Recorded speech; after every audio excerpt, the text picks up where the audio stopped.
দর্শক, আজকের মোটামুটি বলা যায় যে সবথেকে বড় ব্রেকিং নিউজ দৈনিক প্রথম আলো অনেকটা থলের বিড়াল বের করে নিয়ে এসেছে। সাম্প্রতিক সময়ে রাজনীতিতে জোটের যে সমীকরণ এবং আসন কে কতটা বাগাতে পারবে সেই সমীকরণ নিয়ে আলোচনা হচ্ছে। এই আলোচনার মাঝেই আমরা শুনছি এনসিপি নেতারা বলছেন ৩০০ আসনেই তারা প্রার্থী দেবেন, জামাতের নেতারা বলছেন যে তারা জোট করবেন না, রাজনৈতিক সমঝোতা করবেন, কে কোন জোটে যাবে, এরকম নানা আলোচনা যখন চলছে তখন প্রথম আলো চাঞ্চল্যকর একটা প্রতিবেদন প্রকাশ করেছে। যদিও সেই প্রতিবেদন প্রকাশ করার পরে এবার প্রথম আলোর বিরুদ্ধে মিছিল সমাবেশ হয় কিনা সেই ভাবনাটাও বোধহয় একটু রাখা উচিত। প্রথম আলো যেটা বলার চেষ্টা করেছে সেটা হচ্ছে যে এনসিপির সঙ্গে বিএনপির জোট হতে চলেছে এবং এনসিপি সেখানে কতগুলো আসন চায়, কতজন মন্ত্রী তারা হতে চায়, কি কি সুযোগ সুবিধা চাই, সেই দর কষাকষির ব্যাপারগুলো একেবারে পরিষ্কারভাবে প্রথম আলো উপস্থাপন করে দিয়েছে। অর্থাৎ এনসিপি বিএনপির কাছে কি চেয়েছে সেটা একেবারে পরিষ্কার করে বলে দিয়েছে। বিএনপি কি দিতে চেয়েছে সেই ব্যাপারটা এখনো তারা পরিষ্কার করেনি, কিন্তু শোনা যাচ্ছে বিএনপি কি দিতে চেয়েছে সেটাও কিন্তু আমরা মোটামুটি জানি, মানে গুঞ্জন থেকে জানি। প্রথম আলো কি তথ্য বের করলো, কোন রহস্যটা বের করে আনলো, এরপরে এনসিপি নেতারা সেটা আদৌ স্বীকার করবেন কিনা একটু বোঝার চেষ্টা করবো। এই ভিডিওতে থাকবেন পলিটিক্স টিভির নিয়মিত দর্শক। বলছিলাম বিএনপি এবং এনসিপির জোট বোধহয় হতে চলেছে, যখন কিনা গতকালকেই আমরা এনসিপি নেতা নাসিরুদ্দিন পাটোয়ারির কাছ থেকে শুনেছি যে বিএনপির দুর্নীতির বিচার করবে তারা, এবং 2001 থেকে 6 সালের যে দুর্নীতি সেই দুর্নীতির বিচার করবে, যদি বিএনপি আমাদের কথা মতো চলে তাহলে কিছু ছাড় দেব, এরকম কথা আমরা সর্বশেষ শুনেছি। এবং মানে এমন কথাও তিনি বলেছেন যে বিএনপির বিদায় ঘণ্টা বেজে গেছে। এবং আমরা কিন্তু বারবার বলছি যে এই কথাগুলো শুধুমাত্র রাজনৈতিক কথা, রাজনৈতিক চটকদার কথা এবং দর কষাকষিতে নিজেদের পাল্লা ভারী করার এটা একটা ওয়ে, এছাড়া আর কিছুই নয়। সেই কথাটাই বোধহয় প্রথম আলোর এই রিপোর্ট প্রমাণ করে দিল। প্রথম আলোর শিরোনামটা দেখলেই আপনারা বুঝতে পারবেন, শিরোনামেই সব কিছু তারা বলে দিয়েছে। সেখানে বলা হচ্ছে বিএনপির কাছে 20 আসন চাই এনসিপি, চাই মন্ত্রিসভায়ও হিস্সা, এবং কতজন মন্ত্রী চাই সেটাও কিন্তু প্রথম আলো বলে দিয়েছে। কি বলছে তারা তাদের প্রতিবেদনে? সেখানে বলছে যে সম্ভাব্য আসন সমঝোতা প্রশ্নে আপাতত বিএনপির দিকেই ঝোঁক বেশি জাতীয় নাগরিক পার্টি এনসিপির। বিএনপির সঙ্গে অনানুষ্ঠানিক আলোচনা এবং যোগাযোগের মধ্যে তারা রয়েছে। উভয় দলের সূত্র থেকে জানা গেছে আগামী সংসদ নির্বাচনে বিএনপির সঙ্গে 20 আসনে সমঝোতা করতে চায় এনসিপি, যার মধ্যে ঢাকায় 4টি আসন চায় তারা।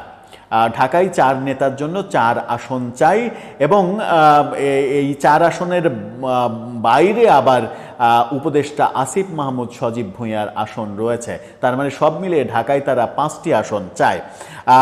এসব প্রস্তাব, দাবি বা আলোচনা সবই অনানুষ্ঠানিকভাবে চলছে, যেটা প্রথম আলো বলছে। তবে এনসিপি কার সঙ্গে জোটে যাবে, আসন সমঝোতা করবে নাকি এককভাবে মাঠে নামবে, সেই হিসাব এখনও তারা খোলা রেখেছে। এই ব্যাপারগুলো এনসিপি নেতাদের মুখ থেকে আমরা শুনছি যে তারা 300 আসনের প্রস্তুতি নিচ্ছে। আবার নাহিদ ইসলাম আজকেই বলেছেন যে মানে আদর্শগত মিল হলে রাজনৈতিক সমঝোতা হতে পারে, জোটগত সমঝোতা হতে পারে। এই ব্যাপারগুলো তারা বিভিন্নভাবে বলছেন। তারা যেটা বলছে সেটা হচ্ছে বিএনপির একটি সূত্র থেকে জানা গেছে কেবল আসন সমঝোতা নয়, এনসিপির নেতারা নিজেদের ভবিষ্যতের নিরাপত্তা বিষয়ে একটা নিশ্চয়তা চায়। কি মানে মারাত্মক একটা ব্যাপার, ভবিষ্যতের নিরাপত্তার নিশ্চয়তাও বিএনপির কাছ থেকে চায় তারা বিএনপি ক্ষমতায় গেলে এনসিপি থেকে অন্তত 3 জনকে মন্ত্রী করতে চান। অনানুষ্ঠানিক আলোচনায় 3 জনের কথা বলেছেন যে 3 জনকে তারা মন্ত্রী হিসেবে চান, এবং বিএনপির দিক থেকে স্পষ্ট করে এখনো কিছু জানানো হয়নি। এই যে 20টি আসন, ঢাকার 4টি এবং যে 3 জন মন্ত্রী, এই ব্যাপারগুলো তারা চান।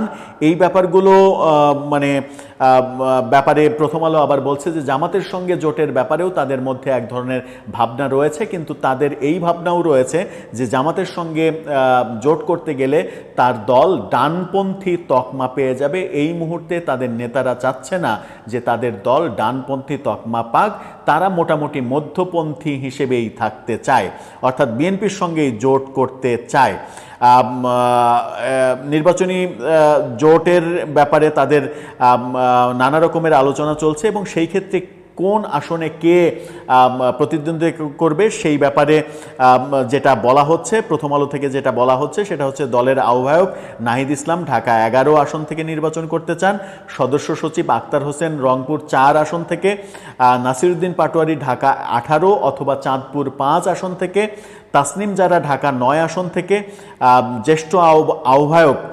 জ্যেষ্ঠ যুগ্ম আহ্বায়ক আরিফুল ইসলাম আদিব ঢাকা 14 আসন থেকে নির্বাচন করতে চান। অর্থাৎ ঢাকায় তারা আসন চাই হচ্ছে ঢাকা 11, ঢাকা 18, ঢাকা 9 এবং ঢাকা 14, এই 4টা আসন চাই। এবং আসিফ মাহমুদ সজীব ভুঁইয়া নির্বাচন করতে চাইলে সেটাও মানে তারা চাই, সেটা তারা বলছে, প্রথম আলো বলছে যে ঢাকা 10, কিন্তু একদিন আগেই আমরা আসিফ মাহমুদ সজীব ভুঁইয়ার 71 টেলিভিশনের সাক্ষাৎকারে জেনেছি যে তিনি ঢাকা 12 আসন থেকে নির্বাচন করতে চান, যেখানে বিএনপি ক্যান্ডিডেট দিয়েছে। এবং মজার ব্যাপার হচ্ছে যে এই যে সাথে পঞ্চগড় 1 আসন থেকে সার্জিস আলম, হাসনাত আবদুল্লাহ কুমিল্লা 4 আসন থেকে, হান্নান মাসুদ নোয়াখালী 6 আসন থেকে এই নির্বাচনগুলো করতে চান, কিন্তু ঢাকা 9 এবং 18 এই দুটি আসন ছাড়া বাকি সব এনসিপি নেতাদের বাকি সব আসনেই বিএনপি ঘোষিত যে প্রার্থী তালিকা সেই প্রার্থী তারা দিয়েছে।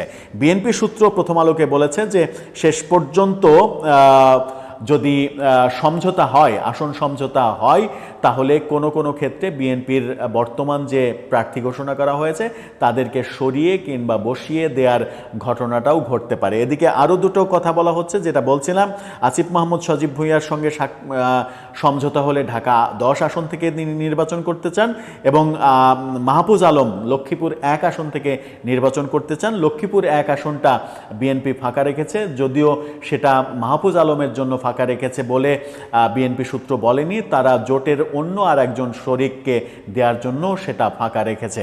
ঢাকা 10 আসন বিএনপি ফাঁকা রেখেছে, কিন্তু ঢাকা 10 আসন আসিফ মাহমুদ সজীব ভুঁইয়ার জন্য ফাঁকা রেখেছে কিনা সেটা বিএনপির তরফ থেকে নিশ্চিত করা হয়নি।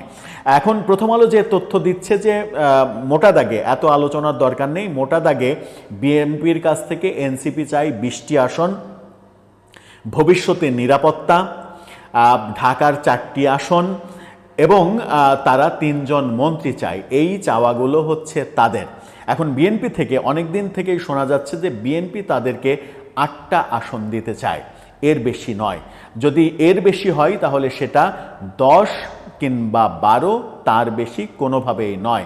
বিএনপি 10 কিংবা 12 এর বেশি, মানে 8 থেকে 12 এই সংখ্যার বাইরে এনসিপির জন্য কোনো আসন তারা দিতে চায় না। মন্ত্রিত্ব দেওয়ার ক্ষেত্রে এনসিপিকে হয়তো তারা কোনো মন্ত্রিত্ব দিতে রাজি নাও হতে পারে, কারণ এনসিপির মানে ছাত্র পরিচয়ে যারা সরকারের উপদেষ্টা হিসেবে দায়িত্ব পালন করছেন, এই উপদেষ্টা হিসেবে দায়িত্ব পালন করতে গিয়ে নানা ধরনের বিতর্কের জন্ম দিয়েছেন। বিএনপি সরকারে মন্ত্রী হয়েও যদি সেরকম বিতর্কের জন্ম দেন তাহলে বিএনপি সরকার অযথা একটা ঝামেলা তাদের কাঁধে নেবে, সেই বিতর্কের দায়টা বিএনপি সরকারের উপরে বর্তাবে। কিন্তু শেষ পর্যন্ত জামাতের কাছ থেকে ভালো অফার রয়েছে এনসিপির, ভালো অফার থাকা সত্ত্বেও জামাতের দিকে তারা যেতে চায় না, অপেক্ষাকৃত কম অফারেও তারা বিএনপির দিকেই থাকতে চায়। সেখানে দুটো ব্যাপার খুবই গুরুত্বপূর্ণ, একটা হচ্ছে তারা দলকে ডানপন্থী তকমা দিতে চায় না, নাম্বার 1, নাম্বার 2, বিএনপির